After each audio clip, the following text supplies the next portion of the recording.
ఉచిత బస్సు ప్రయాణం, మహిళా సాధికారత కోసం అనేసి తెగ హడావుడి చేశారు.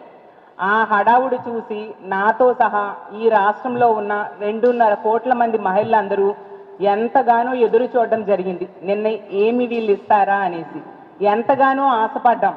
రాష్ట్రం అంతా కూడా ఉచిత బస్సులో ప్రయాణం చేయొచ్చు అనేసి చూసేసరికి వీళ్ళు ఉచిత బస్సు లాంచ్ చేశారు. దానిలో అర్థమైన విషయం ఏంటంటే మహిళల ఆశల్ని బస్సు టైర్ల కింద తొక్కి పడేశారు. తీసుకుంటే నిన్న శ్రావణ మాసం శుక్రవారం, మహిళలందరూ ఎంతో పవిత్రంగా భావించే రోజు. అలాంటి రోజు ఈ విధంగా మహిళల్ని దారుణంగా మోసం చేయడం ఎంతవరకు సమంజసమని నేను అడుగుతూ ఉన్నాను.